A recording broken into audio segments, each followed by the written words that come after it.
Et avec nous ce soir, un metteur en scène plutôt original. Il est français et algérien. Bonsoir Nadir Youlin. Bonsoir.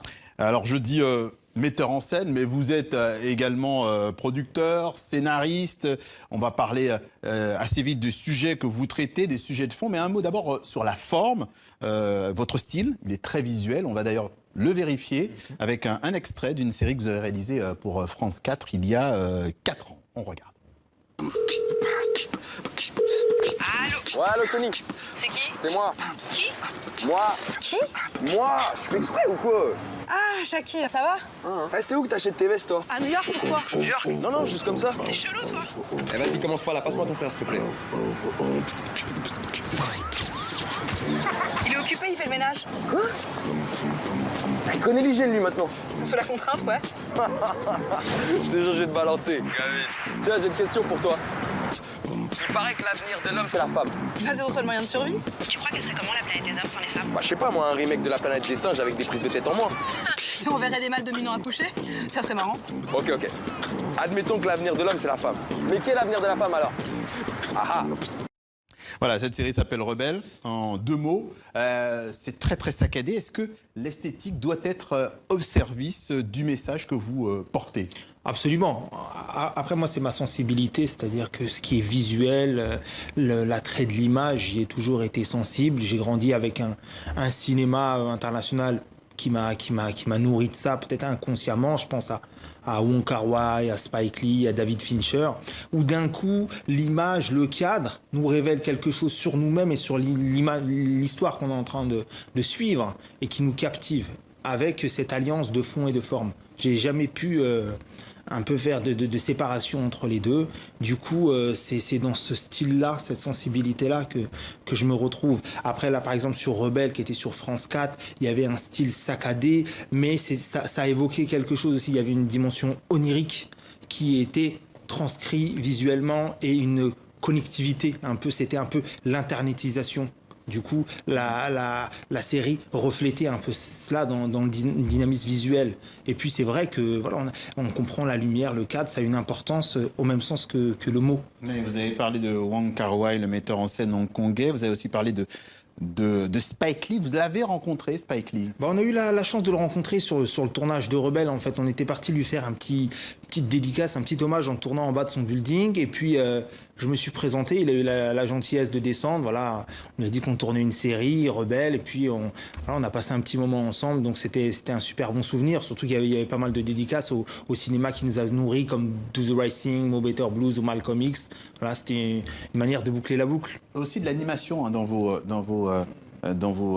œuvres, notamment. Et ça, c'est une influence qu'on pourrait, par exemple, raccrocher à Jean-Michel Basquiat, l'artiste peintre. Alors, Basquiat, c'est une source énorme, au-delà de la pure peinture et animation, mais c'est vrai que c'est le style de collage, le style en même temps très explicite, mais avec une profondeur, une sorte d'abstraction, une multiplicité de mots et de signes sur une toile. Et du coup, on peut la lire de droite à gauche, de gauche à droite, en verticale. Hein. Il était très en avance à ce niveau-là, ce que les gens appellent le pop art. Et effectivement, l'animation se nourrit de ça de manière dans la construction du dessin. Je me nourris de ça.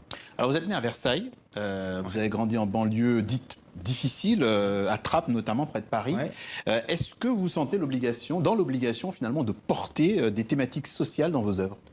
Non, c'est pas une obligation comme une corvée, c'est plutôt aussi une filiation. Mais c'est en fait, ce qui est important, c'est de trouver l'universel, de rencontrer l'universel et de développer pour les autres l'universel. C'est-à-dire qu'en banlieue, c'est comme c'est une porte d'entrée. C'est une porte d'entrée. Et puis en fait, on peut y trouver des histoires d'amour, des tragédies, des drames, comme partout, avec justement un environnement, une forme différente. Et c'est ça qui est intéressant pour moi à développer, c'est-à-dire de tisser des ponts. C'est pour ça que même sur l'histoire que j'avais fait sur Tupac et Shakespeare, on y viendra peut-être après. Voilà. Oui. Mais ce qui est important, c'est qu'il y a des mondes qui s'ignorent. Il y a plein de monde qui se toisent parfois ou qui s'ignorent totalement et pourtant ils ont tant de choses en commun. Et c'est pas béni oui, mais vraiment de trouver la richesse chez l'autre fait écho en soi. Et moi, ayant grandi en banlieue parisienne entre Trappes, La Verrière et Elancourt, Mais je me sens pas cette obligation-là. C'est quelque chose de naturel, mais je vais aussi, je prépare aussi des projets qui sont plus, on va dire, moins social, étiqueté social, mais à l'intérieur duquel on va trouver quelque chose d'humain. C'est ça qui m'intéresse. En tout cas, dans France Edge Touche, votre documentaire paru en 2012, vous traitez finalement de la question identitaire en France. Elle a été au cœur de la présidentielle en 2007. Elle a été portée par plusieurs courants intellectuels. Vous décrivez une France universaliste qui a été colonialiste. Comment gère-t-on ça en tant que cinéaste ?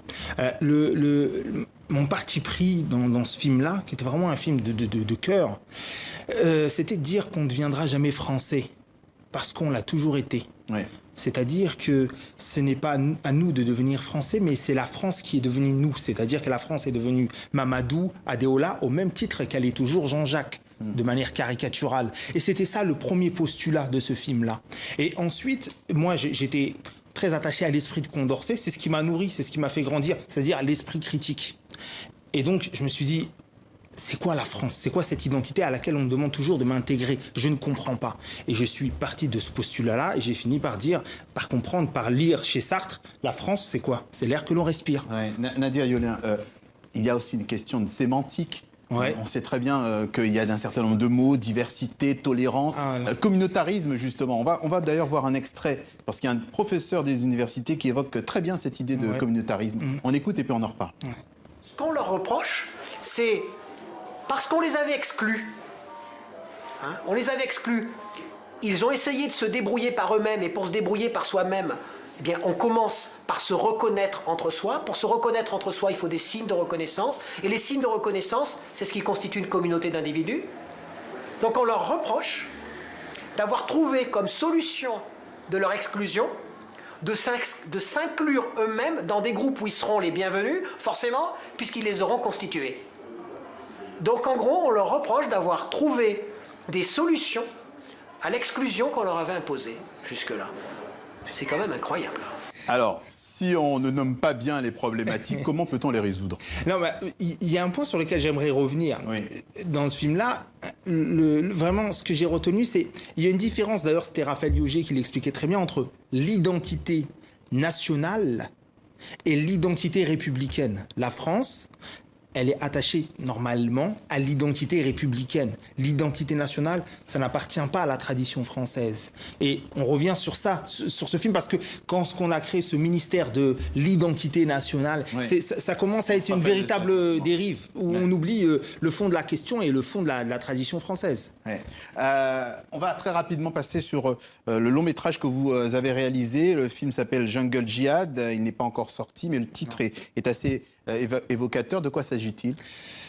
Alors, ce film, sur le titre, Jungle Jihad, il y avait une petite dédicace à Spike Lee sur Jungle Fever. Ouais. Et puis, il y avait la notion de djihad au sens où l'effort sur son âme pouvait nous amener dans une certaine jungle intérieure, une certaine jungle psychologique, dépasser des démons qu'on a en nous-mêmes. Après, l'histoire le titre aussi parle de lui-même par ailleurs. C'est sur 2 temps. C'est un homme qui veut absolument obtenir la foi et qui décide pour se faire de réaliser le plus grand braquage de l'humanité, à savoir braquer son âme. Et ça, qui est une dimension onirique, se traduit de manière pragmatique par un membre de la DST qui est maquillé en chauffeur de taxi et qui va prendre un jeune qui s'est radicalisé et qui doit l'amener à la cellule mère. Et sur le chemin, on s'aperçoit quoi ? On s'aperçoit que ce chauffeur de taxi, en fait, il a une grande partie de sa famille, donc les 2 sont français, qui est mort dans des attentats. Et donc, sur le chemin de sa mission, il est partagé par le désir de vengeance, la volonté d'éducation et sa mission de policier. Alors, et donc, il va y avoir une discussion. On en reparlera effectivement quand il sortira, parce que vous espérez qu'il sorte cette année. 2018, effectivement, cette année. Faites-nous rapidement d'un mot le lien que vous faites entre Tupac Shakur, le rappeur, et Shakespeare, William Shakespeare. Alors, par le nom, Shakur Spear. Tupac, quand il était petit, c'est son premier nom, il s'est fait appeler Shakur Spear. Il était mordu de Shakespeare, ça l'a travaillé. Et sa vie, moi j'ai réalisé cette pièce parce que la vie de Tupac, je l'ai mise en réinterprétant une œuvre de Shakespeare qui est l'œuvre de Coriolan. Et on voit que le destin de Coriolan créé par Shakespeare est mais très très analogue à la réalité et à la véritable vie de Tupac. Et donc du coup au théâtre, on a pu découvrir Tupac dans sa vraie vie à Los Angeles, à Baltimore, etc.